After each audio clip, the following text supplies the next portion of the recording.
Most of the stuff, if you go back and look at most of the stuff, sorry for this because I'm going to end up broke and I'm going to end up frustrated. Car enthusiast thing, isn't it? It's you. If I wanted just a good car that handled well and performed well, I'll just get a Camry, which outperforms any car that I grew up on. One of the things that George and I kind of riffed on early in this conversation was the kinds of magazines and influences we had growing up. And I'm coming from the other side of the Atlantic Ocean, so what was interesting was how remarkable some of them were. There was lots of BMX, there was some hot rod magazines, some dirt bikes, all that type of stuff. I'm curious who your heroes on and off the screen were in those kind of formative years for you. So growing up, we always had the car magazines in the house, and we always subscribed to the big three. So we always had Road and Track, Car and Driver, MotorTrend. And the weird thing is, like, thinking back on it, a lot of guys that I know, they'll tell you that, oh my God, I grew up reading Peter Egan, or Chabachete or whatever. And, they'll talk about the different articles that they read that really inspired them. If I'm honest, like, as a kid, when I was reading car magazines, I never connected that to there's real people doing this for a living. It didn't seem like a real job to me, that this is something that people were doing. And so I didn't pay a lot of attention to the names and stuff, but I read all the magazines. My brother was probably more into cars than I was. Like, when he was a teenager, I was, in that kind of preteen phase. And even, before that, like my real kind of car person spark was radio controlled cars. That's what really kind of flipped the switch for me. But yeah, I mean, I read all those magazines. My dad was a car guy. My dad grew up in Los Angeles. And he was, in his teens and 20s there.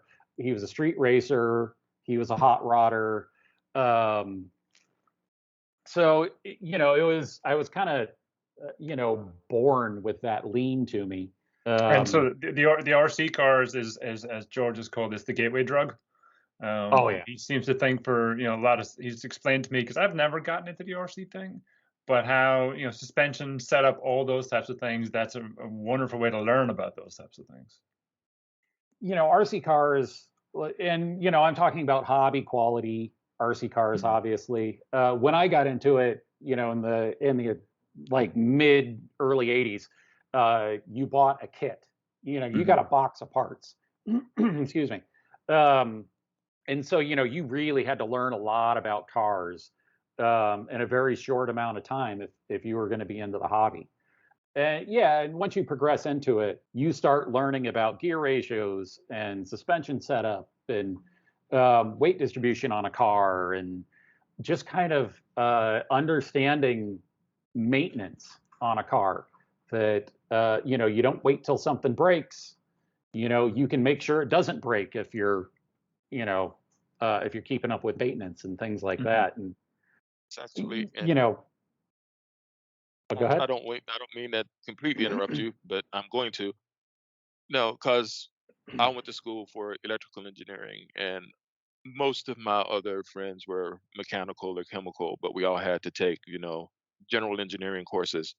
And one of those general engineering courses, we had to basically design an automotive transmission. And so I had to sit around and explain to all of my ME friends gear ratios based on what I learned from reading RC car magazines. Like, no, you have this gear and this gear. It's never going to start, but if you can get it to start, it'll go a bajillion miles an hour.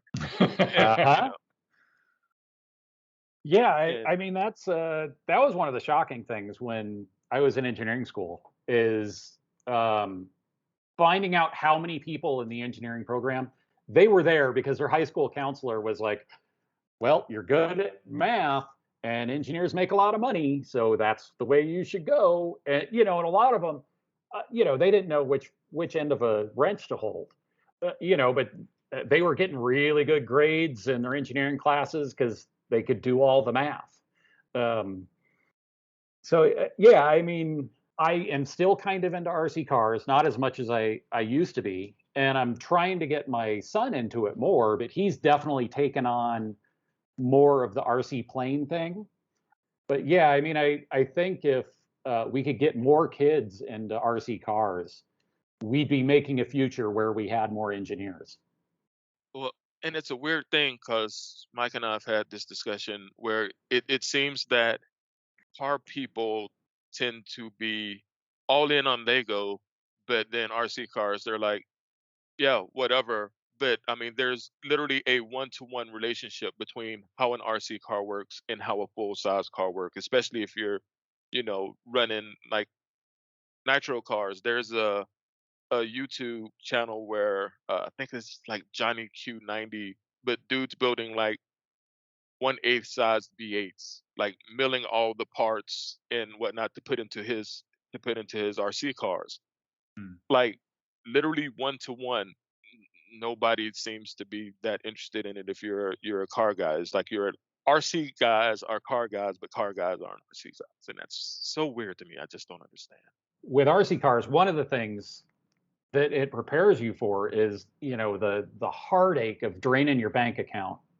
And I think that's one of those things that you learn early in RC cars that you as you're a kid, you save up your allowance or your chores money or whatever for some brand new cool part. If you're buying a new motor for it, or um, you want to upgrade shocks or whatever, you go out and you spend that money, you put it on the car, you take it out and you're driving it, and this new part works great. Three other parts break. And it's always like that. Something is always breaking on RC cars, despite what I just said about the maintenance thing. Um, as a kid, like you build a Lego set, and you've built it, and there it is. It might fall apart. You drop it, whatever. You put it back together. Um, but with an RC car, like you're constantly kind of chasing that tuning perfection that you Mm. get with real cars, and it teaches you to a point that, like, with real cars, you're never going to be satisfied. Mhm. And you just got to live with that, and you keep striving to make it what you want to make it. So that it teaches you thinking processes also. But yeah, the Lego thing, like, I have a room full of like Lego cars because my son loves those also. But that's kind of the thing, is like it always goes together the way the instructions tell you.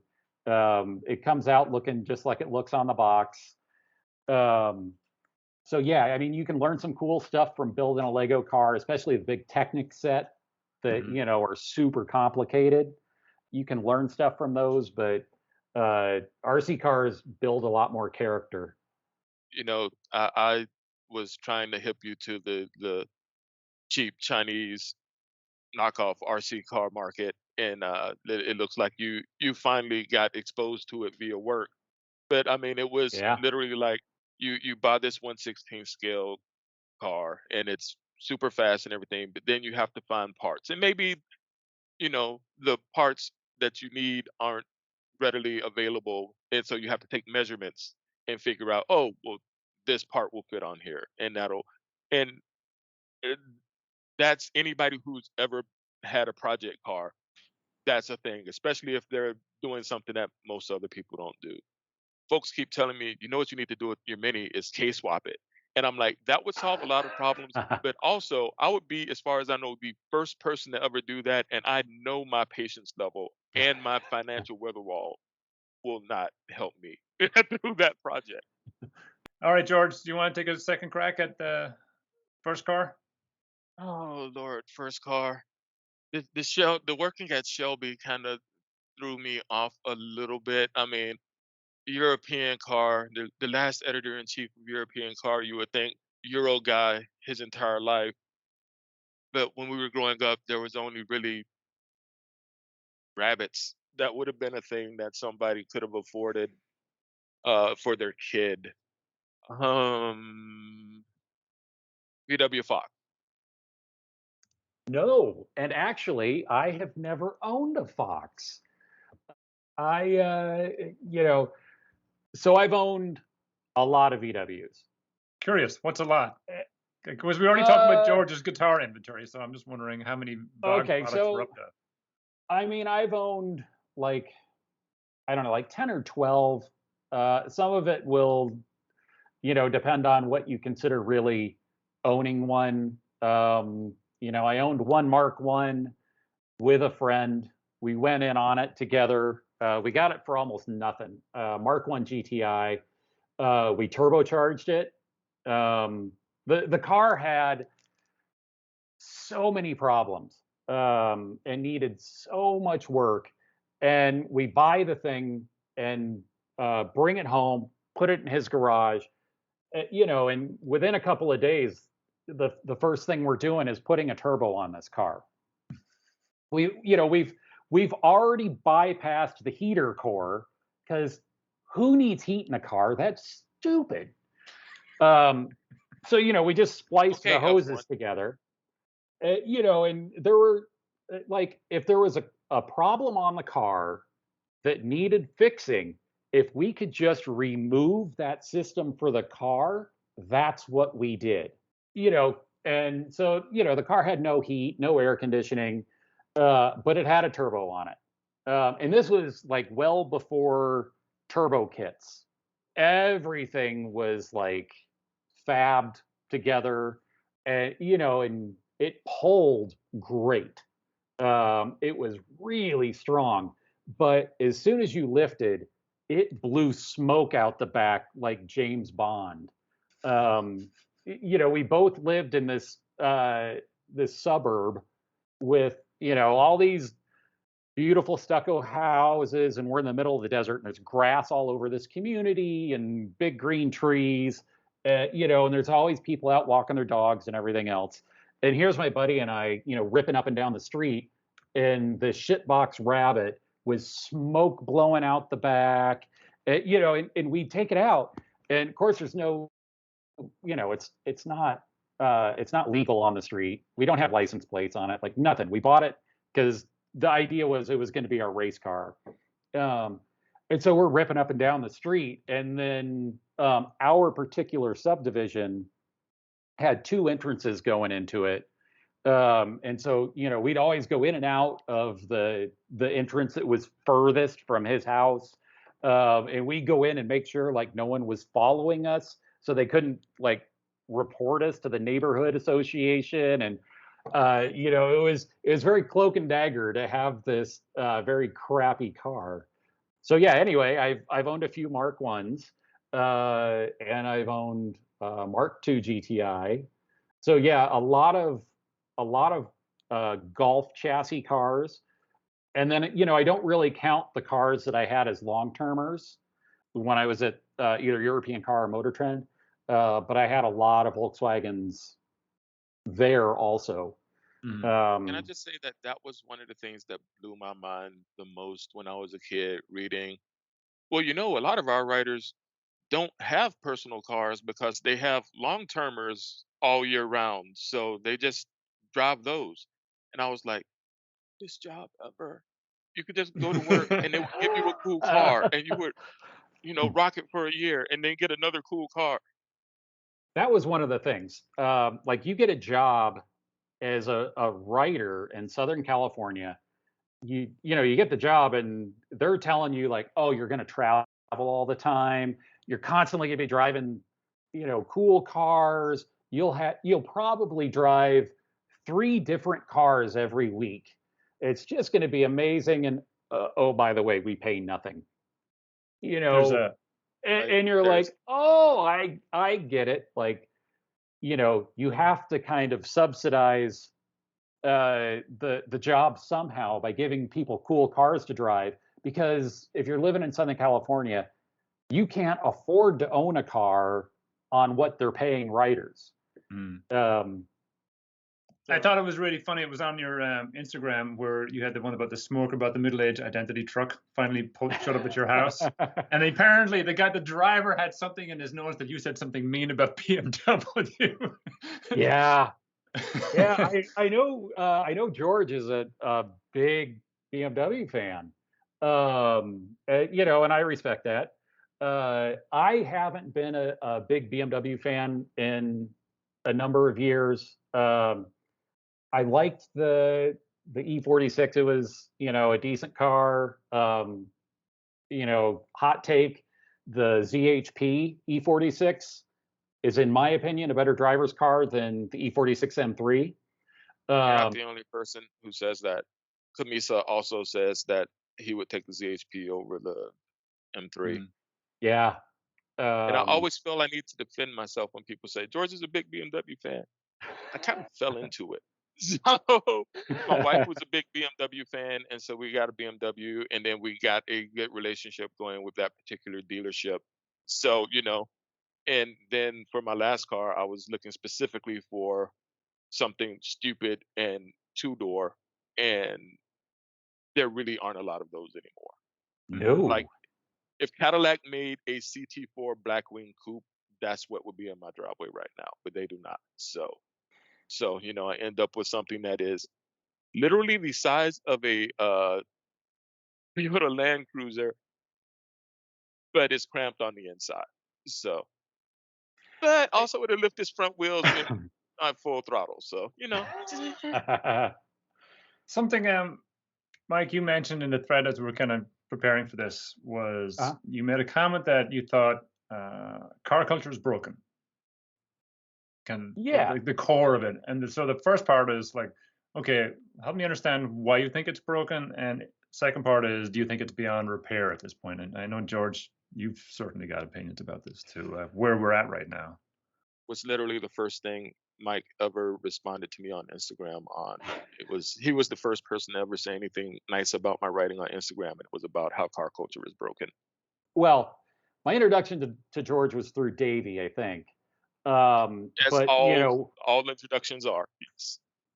Well, no, the first thing that, and you were like the first journalist to be like, yeah, this guy gets it. I wrote a thing on Instagram, and it was basically car enthusiasts need to shut the fuck up. And it was about how all car enthusiasts are basically big mad about the fact that normies don't buy enthusiast cars so that they can buy them CPO. And so we don't have sports cars. We don't have manual transmissions. We don't have all of these things that I refuse to buy new, but expect you, somebody who does not want or like these things, to buy so that I don't have to take the depreciation hit. Shut up. If you want it, spend the money on it. You don't, stop whining. I am tired.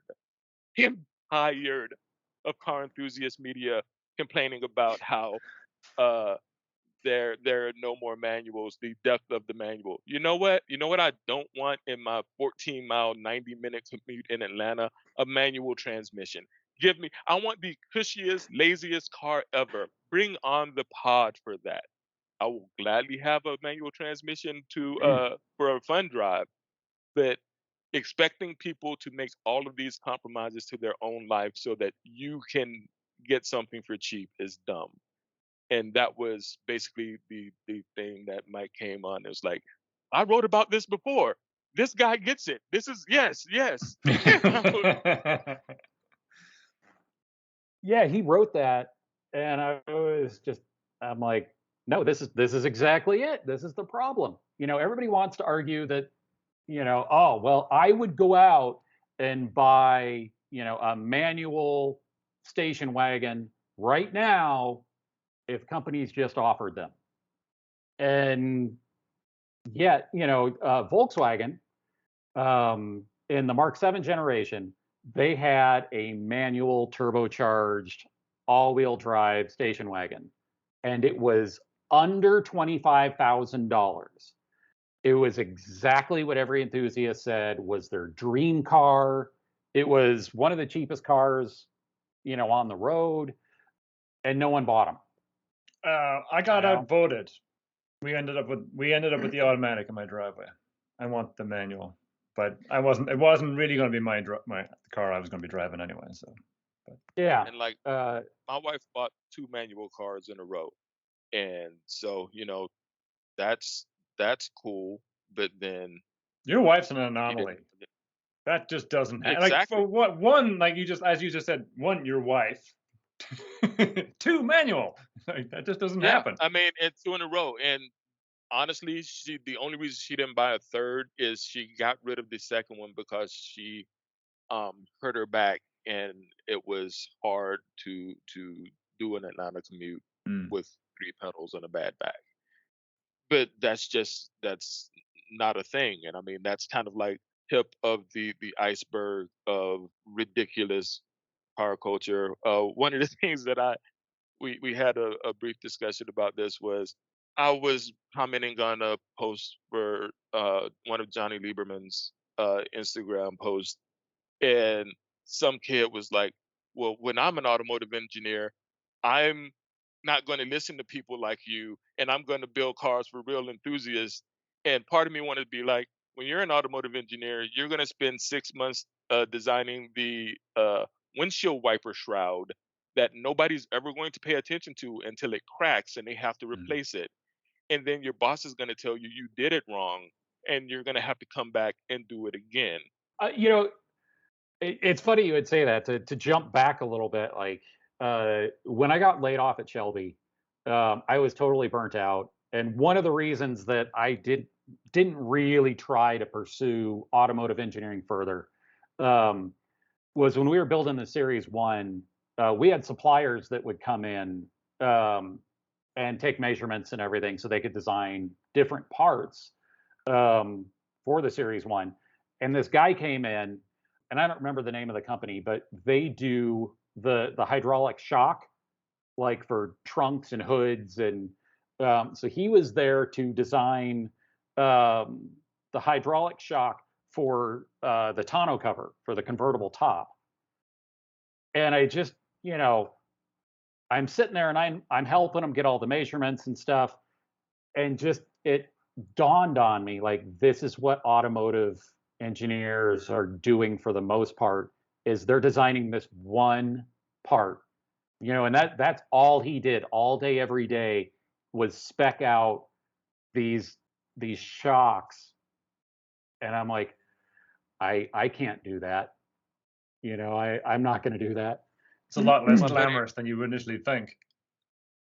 Yeah, but to George's point, people think that they're gonna somehow infiltrate a car company and turn it around because there's obviously no real car enthusiasts at car companies, Mhm. and that's why they aren't building manual 1,500-pound sports cars anymore. And it's like they couldn't be any further from the truth that car companies are full of car enthusiasts, but in the few offices at the top of a car company, you just have like finance bros up there who are like, no, it just doesn't make any sense to sell a manual transmission anymore because we're going to, that'll be 10% of our sales. And, at the end of the day, there's always somebody looking at a spreadsheet that is making a decision that is just based on that spreadsheet.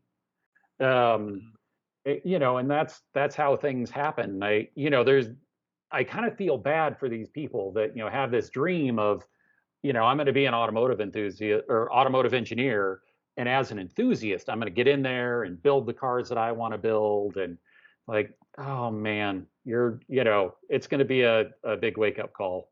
So what do you think If this I EV is going to do this?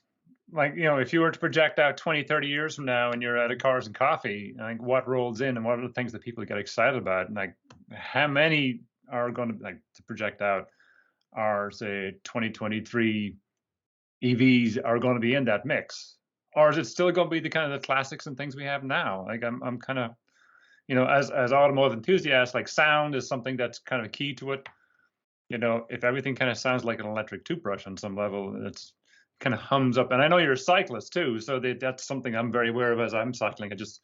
I can't hear these guys. So it's just one sound all the time. And I'm curious what like a Cars and Coffee looks like 20, 30 years from now. So walking dogs got terrifying lately since like 4 people got EVs or hybrids in my neighborhood, Oh like in the boy. last month.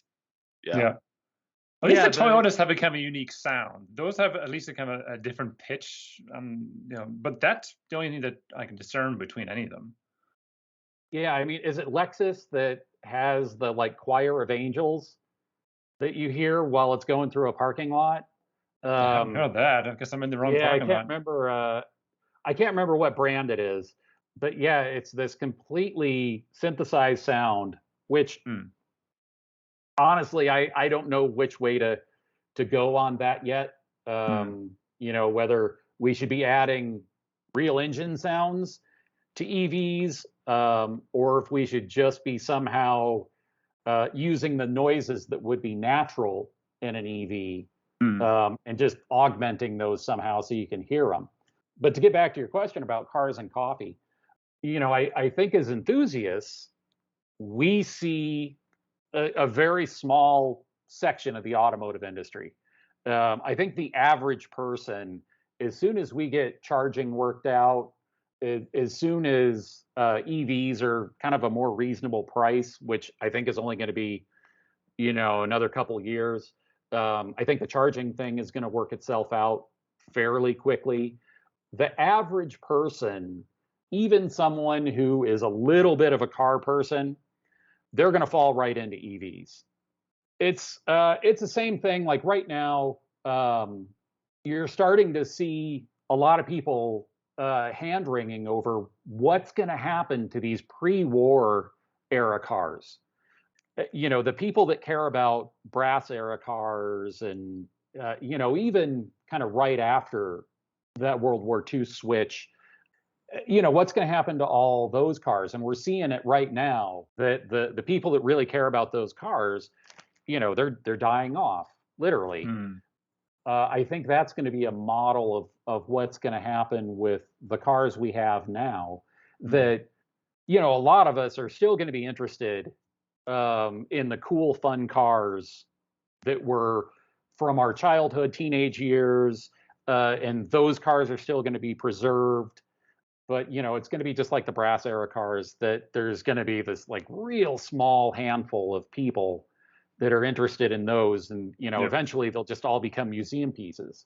I'm not sure that you're going to see that as much with cars from the 80s or 90s, but you might. Some of it is going to come down to just the reality of the situation, that if you look at how cars were built kind of early 50s and before that, things were very much machined parts, or kind of a machined casting, things like that that are easily made once the parts run out.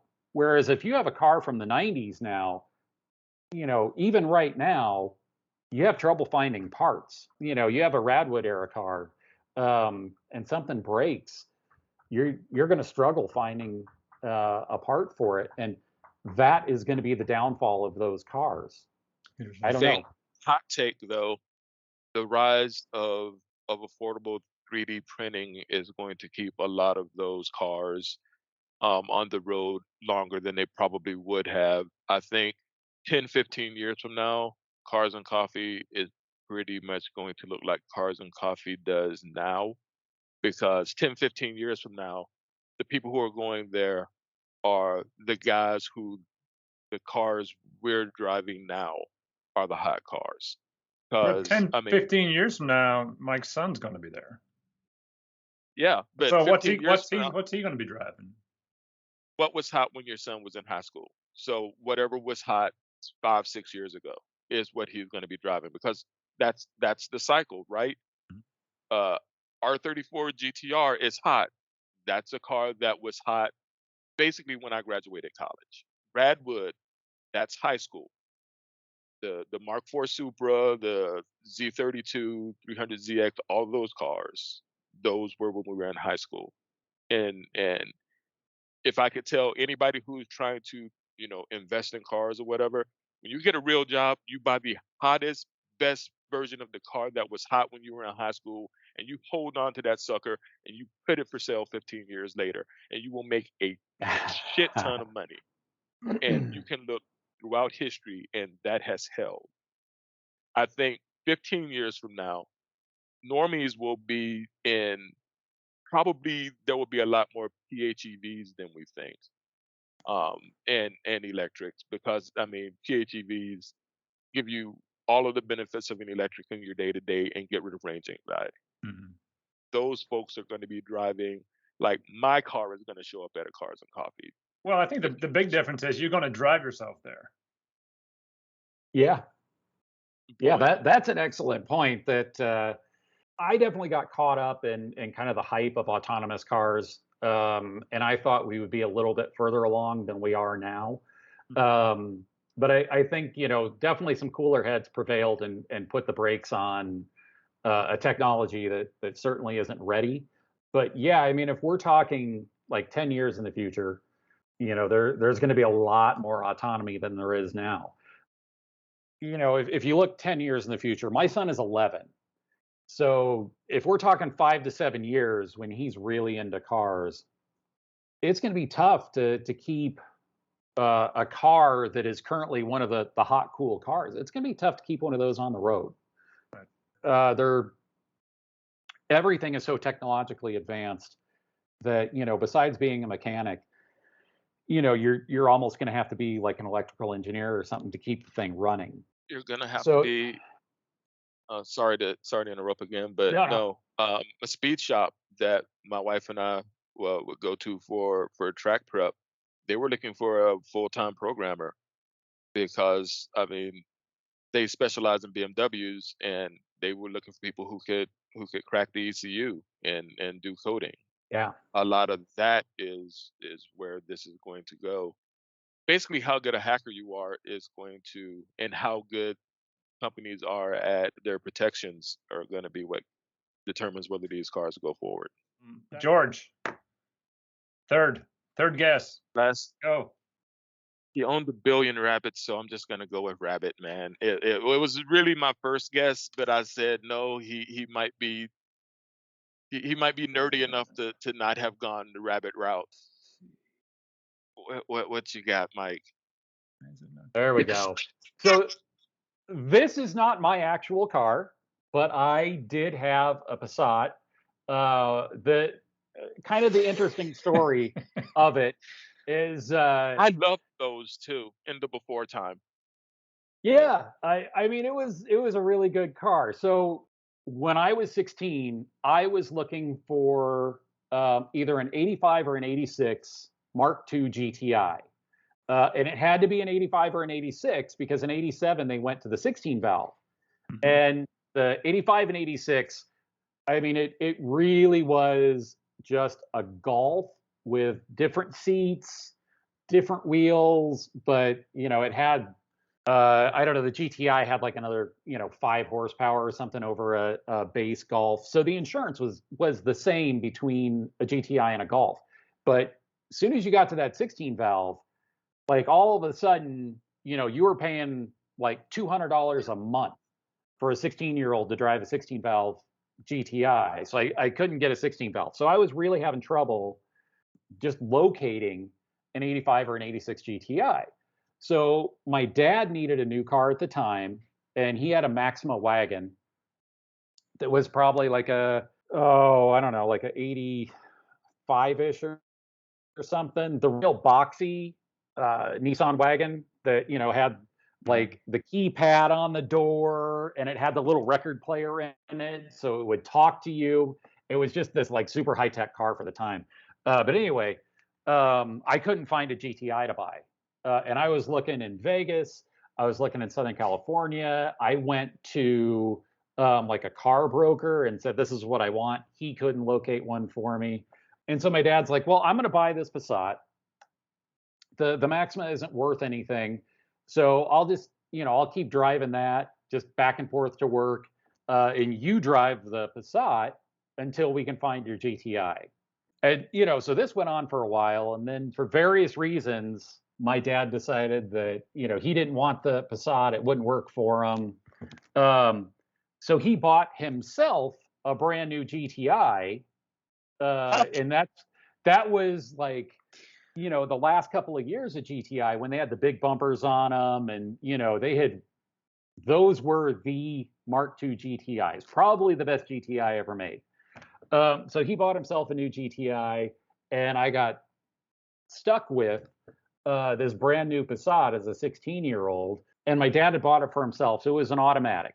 So that was really the only problem with that car, is that it was an automatic. But I mean, I started autocrossing and road racing and all that stuff with, at the time, what was, you know, kind of the dad mobile. You know, I thought it was kind of an old man's car because it was a, you know, a bigger sedan, and you know, I wasn't as thrilled with it as I should have been for a 16-year-old driving a brand new car. Dude, I would like to point out one, Fox Quantum Sot. So close, so close. You were right there. You were right there. Right there. I But mean, so yeah, so that, you know, the B3 Passat, that was the first year, or the first generation of Passat where they went transverse driveline, and it was a real VW product and not kind of a rebadged, kind of stripped down Audi, which is basically what a Fox was. And then, you know, you also guessed a Rabbit, and the B3 Passat was based on a Mark II architecture. So I mean, you were right there. You were really, really close. See, it's not so painful. But we All right, also, gentlemen. So, but I can't go any further. Even though you have your background blurred out, I gotta know what the post-it wall is. That is what my wife calls the wall of crazy. It's probably time for something else. Actually, it's been there for a while. So okay, but I see that, and I'm just like, oh, I'm friends with this guy. I already know. I can't see it. One of the themes we want to, I personally, selfishly want to go after are the unsung heroes. So in motorsports, in fabrication, in car culture, whatever shape it is, but the people that we don't know about and we haven't heard from, and those are the people I'm intrigued by, and kind of going after those, because you know, everybody else, it's kind of well trodden ground. But there are people in the background, like you said, you know, even the engineer you described at Shelby, like, yeah, in some ways, like, you know, that product wouldn't have come together without his contribution. But he's lost to the annals of history in some shape or form, you know. So those are the folks I want to find. Yeah, this is another part of automotive culture is broken, is that, you know, right now we focus on the influencers with their supercars and, you know, these high dollar builds, you know, even if it's you know, an old Integra or something like that. You look at the money people are pouring into these things, you know, and I think we've really lost sight of kind of why we should be car enthusiasts. And I know you guys have brought this up before, but kind of the car enthusiast versus driving enthusiast. Yep. You know, and I think it can be broken up even more than that. George talks about, he likes cars and builds that have a perspective, that have an that's unique. Yeah, build has to have a story. Yeah. And the other thing is that a car is a tool. Like, we don't have Hammer and Nail magazine because nobody cares about a hammer and a nail. People care about the house. Damn, I wanted like the so it's like I can throw this thing away now. You telling me? Where is it? It won't come into focus for me. Oh wow. That's 86. I think is the only one I could find I have still left in my collection. But and I got a lot of them. 96. What you do with the car is probably more interesting. I mean, one of my favorite sayings is from an economist, and we all know how, you know, fun they are. But you know, the economist said, people don't buy a drill; they're buying a hole. Mm-hmm. You know, and I heard that in college, and it's resonated with me to this day. That, you know, there's a lot of people out there that they're buying a car as a drill. That Yep. they don't appreciate what the car does. They don't appreciate the work that went into it. They're buying just the image of the car, and that's what they're after. Well, we'll have to have you back so we can make a wormhole, rabbit hole, or something else we can fall into and keep the conversation going. Thanks, Mike. Thanks for your time today. Thank you. I had a lot of fun. I appreciate it. All right. That's good. Look, nobody got fired today. Nobody got fired from the podcast today. So good. That's